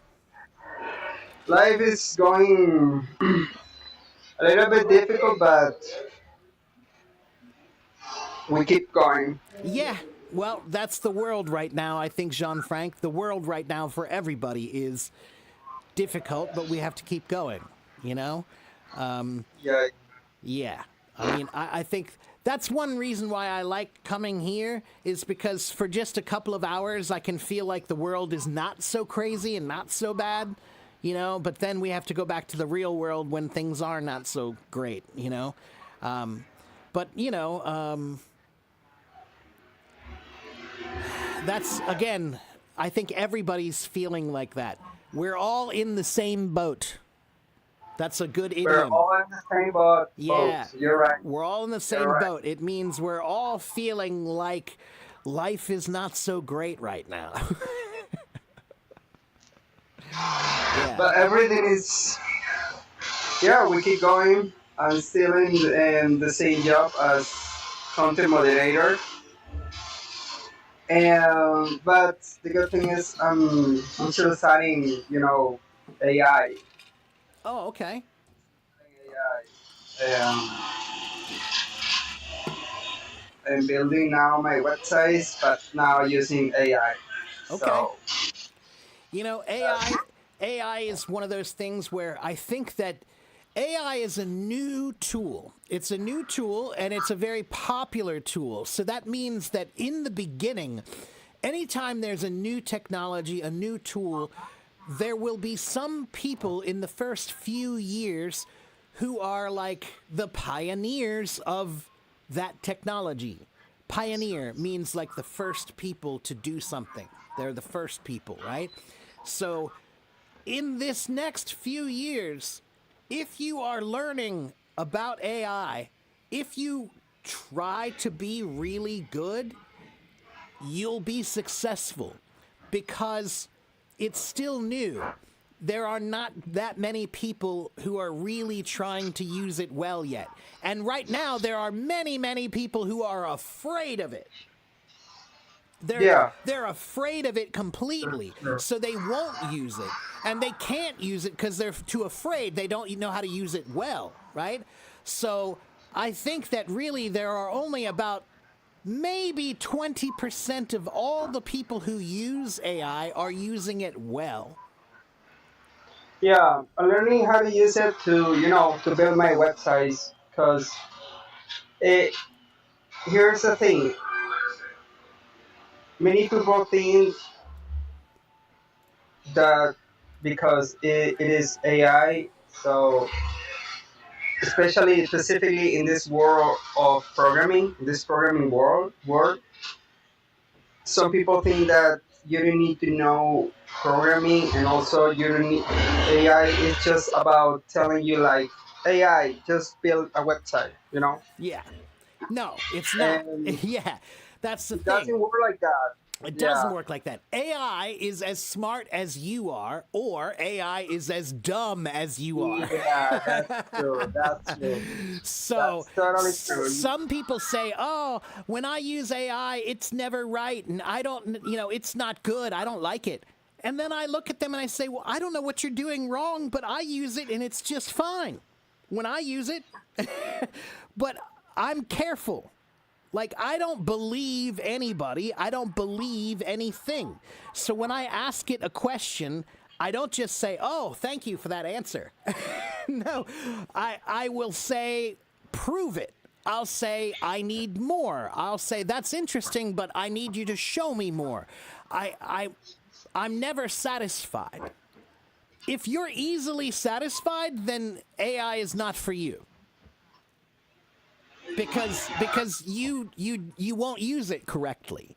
So for example, if you ask AI a question, if you make it a very simple question, like if you say, "Can you help me learn English?" That's not going to give you a good answer because it's too big. But if you say, Yeah, "Can you a help very me learn it's English grammar? Can you help me with present perfect tense?" Now that's a specific question. Now it will yeah. say, "Ah, yes, I can help you with that specific question." Yeah, Right? it is like when you're building a website, you cannot just tell AI like build me a website. You need to tell the AI what is the architecture, the software architecture that the AI is gonna use. What is the programming language that the AI needs to use? What is the context of your apps? What is the business that you're trying to represent in your app? All Yeah. those like parameters. Yeah. Yeah. So the So AI can understand what you're trying to build. when I was a boy, I think I was in the third grade, and I remember I came home with my report card, and my mom, I asked my mom, I said, my teacher said, on my report card, it said, "Mark is a very inquisitive young boy." And I asked my mom, "What does inquisitive mean, Mom?" And it means you ask a lot of questions. If you are inquisitive, then you ask a lot of questions. I'm a question guy. I've always asked questions. When I was a boy, I asked a lot of questions. So I'm never satisfied and I always want to know more. If you're like that, AI is great for you. But if you're not curious, if you're not asking questions, and if you're if you are easily satisfied, then AI is not going to be good for you. You know? That's true. Yeah. So AI is great if you have the right mind for AI. By the way, I was reading an article this morning that it was saying that nowadays with the AI and some tools like and some also social medias that are around us, some people are. I don't know if this is true. The people now are not smarter that they used to be in the 90s. Is that true? Is it true that this technology nowadays is making people like, It how is. can I, you know what I mean? It's partly true. Yeah. Technology has. So we have two things: we have humans and we have technology. And humans have developed over thousands, millions of years, right? So human behavior has developed over a long time, right? But AI has developed in a very short time, right? And not just AI, technology, all technology, computers and phones and social media. So here's what has happened. We have humans. Humans were designed to grow slowly. We were designed to adapt over time. But now AI and technology are making us learn faster, which for some people is a good thing, but for most people it's not, because it makes you lazy, right? Yeah, it makes you to lose the ability to think, you Yeah, know? right. Yeah. So if you ask like student, right, these students now that they're using like, for example, ChatGPT, right?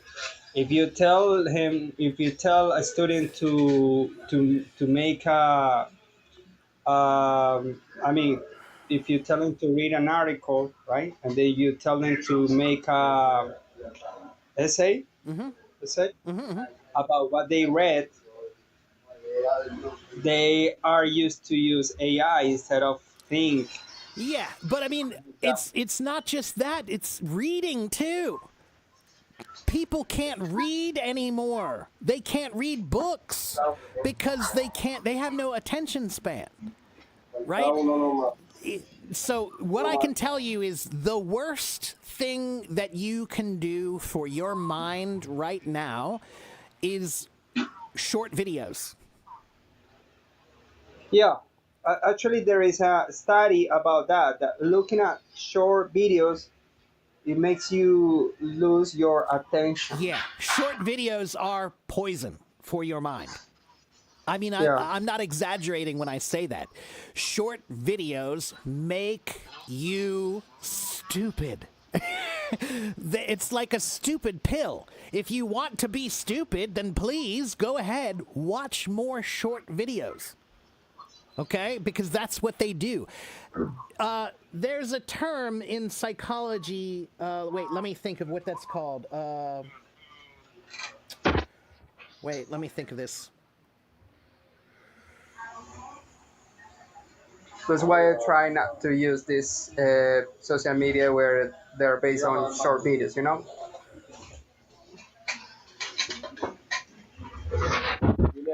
It's called. Oh, it's called a thought terminating cliche. A thought terminating cliche. So, thought terminating means to finish. Terminate means done, finished, over, right? And when you say these kinds of things, they're thought terminating cliches. So, for example, how do I explain this? So, for example, if I say, "Oh, my vote doesn't matter. All voting is the same. Voting is rigged." You know, that's a thought terminating cliche, where that's something that you say to make you stop thinking more, right? Or today, here's the big one. I love this one. When people say, "Oh, that sounds woke." That sounds woke. Whenever someone says something about being too woke, all that means is if you are woke, that means you're thinking about everybody, not just about yourself. You're thinking about how what you do affects everybody. That's being woke, all right? So when people say, "Oh, that's so woke. I don't like woke things. Don't be woke." That's basically like saying, "Hey, I don't like to think about other people. I don't want to think about other people. That's not good. Why should I think about other people?" Those are called thought terminating cliches. And guess what? Those reels, the short videos, that's all they are. Every little video is a thought terminating cliche. So it's a video that will make you not think more. You'll see the video and then you won't think more. You won't think deeper. So that's the problem, is now we're training people to not think deeper. We're training people to be lazy with their mind. So every day, people are there just training their minds to be stupid. They're watching stupid videos and they're becoming stupid. That's no exaggeration. There is proof of this. Okay? Yeah. But that doesn't mean all technology's bad. That doesn't mean all technology is bad. It just means that you have to be careful, right? So on my Facebook, every day I block 15 or 20 people. Every day I block 15 or 20 things, at least 15 or 20 things. How many things do you block? You follow. Yeah, I follow. Follow's great. But guess what? For every one person that you follow, you need to block another one. Because there's somebody who's making content that's terrible content, and you don't need to see any of it. So just block them. My block list is huge. On my Facebook, my block list is miles long. It's like, I'm gonna start to do that. I'm gonna start to block the content that that I think it's irrelevant for me. Every day, hit that block button. Don't just hit, I'm not interested. No. Do more. Hit the block button. Okay? But sometimes they make me curious. Okay, I know, but that's what they're designed to do. They're a trap. They are a trap. That's what they're designed to do. They're designed to trap your attention and keep it there, right? With a bunch of silly little things. That's all they are. They're just silly little things constantly. Okay? Little things. Yeah, but don't watch those. Yeah, go ahead. I've got to go just because I'm going to start fixing a phone. No problem. That sounds great. But it really was a pleasure. It's always a pleasure to talk to you, my friend. It's always a pleasure. So take care, and I'll see you next time, John Frank. Bye-bye, my friend. You disagree with me. Waleed, I'm going to have to educate you again, aren't I? The modern meaning of the word. So, Waleed, the entire concept of wokeness was created in America. Okay? So, to be woke was originally a term that was created in the African American community. Okay? Because it meant to see things for what they really are, to open your eyes and see clearly. Don't just walk through life sleeping. That's what being woke was about. So it started as just something in the African American community. But then the term became like, oh, well, if we're paying attention, look, those people are paying attention to what's important. That sounds like a good idea. Let's pay attention to what's important. Okay? So, now, the modern social meaning. Let me look up the modern social meaning for you, Waleed.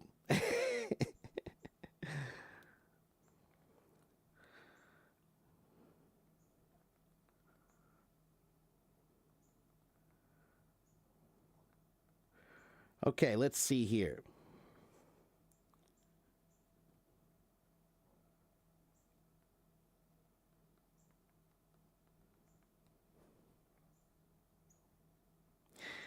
Woke is a slang term originating from African American English, historically meaning alert to racial prejudice and social injustice.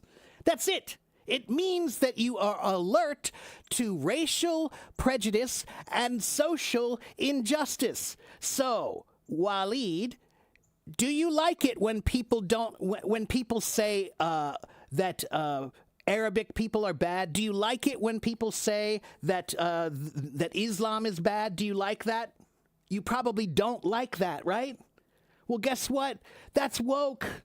That's woke, man.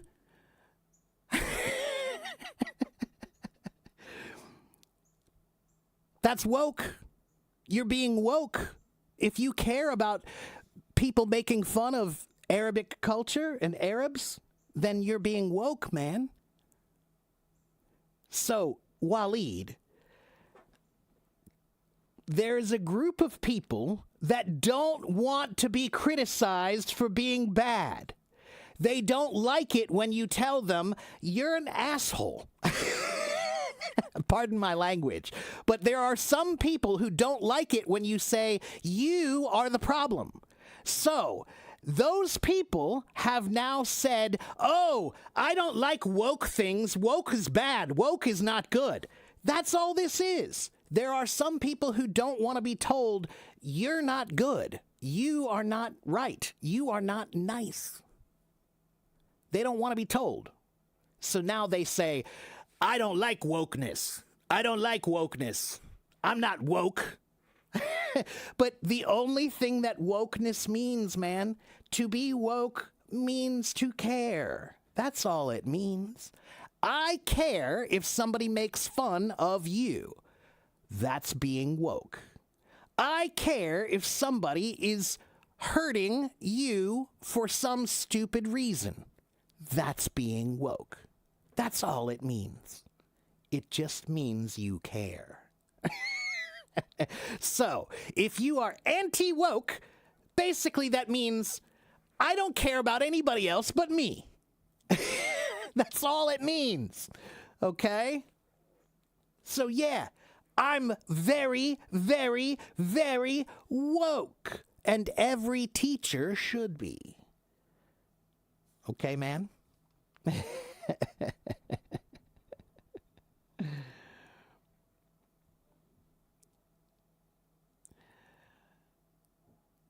All right, now. But it also doesn't mean that I could defend illogical ideas. Okay, so if there is an idea that you don't understand or don't agree with, that's fine. You're allowed to disagree or you're allowed to not like something.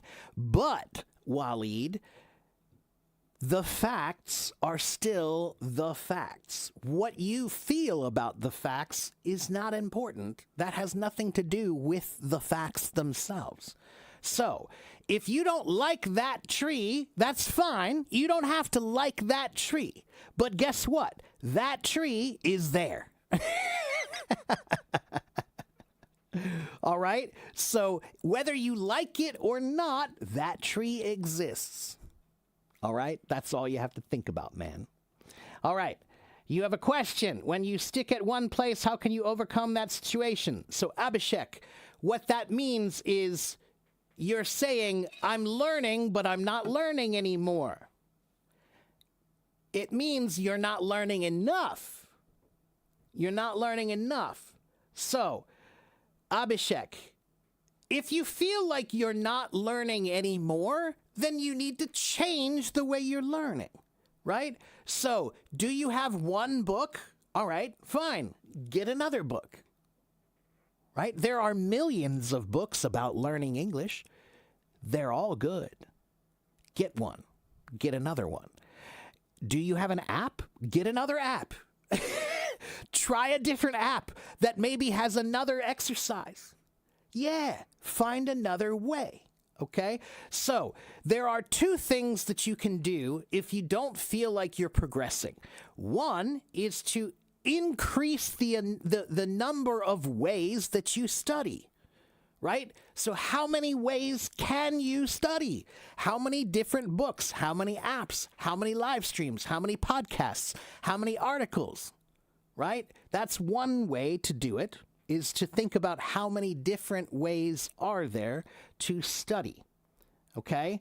But another thing that you have to do is you have to think about where is your level. If you're at B1, you're B1, and you want B2. Well, how does a plant grow? How does a plant grow? A plant has to reach. It has to reach up doesn't it? Right? Plants reach. Yeah, you give them water and then they reach up. So learning is about reaching for something higher. You have to keep trying to reach. So that means if you're at the B1 level, you have to try to do some things that are the B2 level. Like some reading that's B2 reading, some vocabulary that's B2 vocabulary, some grammar that's B2 grammar. All right? So there are two things you can do. One is change or increase the number of ways that you study. And the second thing is reach. Reach more. Okay? If you stay at B1 and you always study B1, then you'll always be B1. Okay? All right. What's the difference between effect, influence, and impact? Let me think about that for a minute.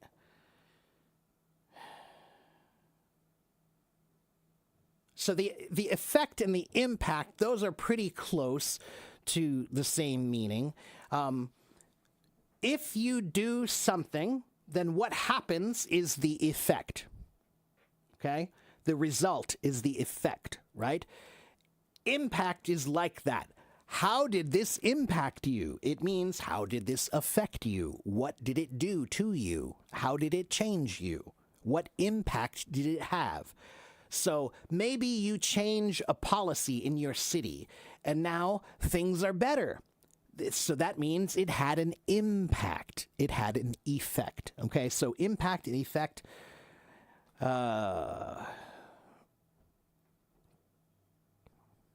장창差不多的意思. 长差不多. Okay, but influence is a little bit different. To influence something, let me think of how to explain this. So, think about it like this. If I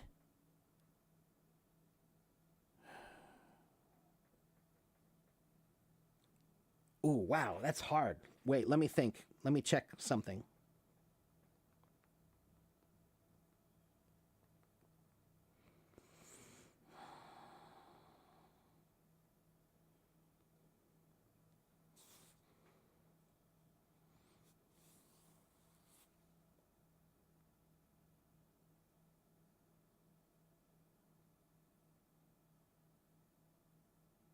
So we have the word affect with an A. Affect with an A means to produce a change, right? To produce a change. So this will affect it. What happens is then the effect, right? So if I do something, that's affecting. A with an A. Affecting. But then what happens later is the effect. That's the result, okay? Influence is more like an effect on something indirectly, right? So if you're watching me right now, my ideas will influence you. They will influence you. Maybe I'll say something and it will make you think differently, right? That's an influence. It's not like I told you what to do, and I didn't make you do anything. I was not the one doing it. You were, right? But why did you change? Because of me? Then that's an influence.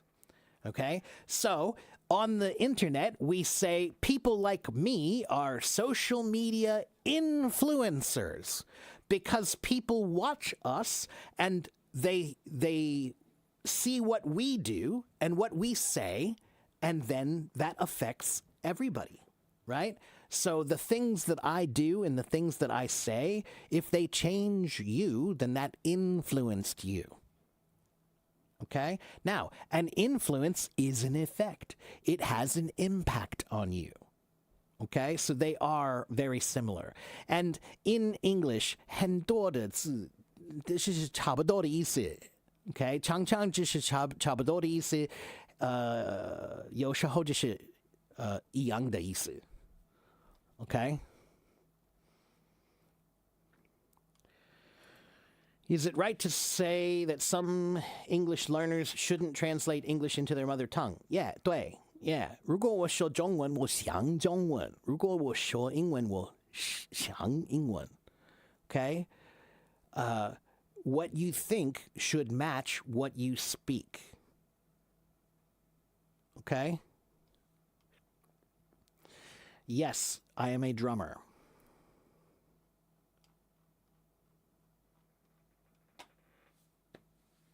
Okay?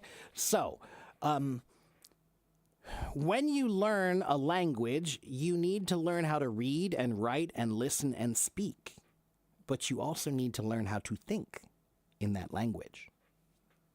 Okay? All right, guys. It has been about 2 hours and 10 minutes. I have to go. Can you give me just 1 minute? No, actually, I think it's all right. I'm just gonna end. So, if you need to know about me, everything you need to know about me is right here in this link. Okay, so please go to this link, and everything you need to know about me is in that link. And you can follow me there, right? So my website is in that link. My YouTube is in that link. My blog is in that link. My schedule is in that link. Everything that you need is in that link. Okay? So I have to go, but have a good morning, have a good afternoon, have a good evening wherever you live in the world. And please come back and see me again next time, okay? All right. Bye, everyone.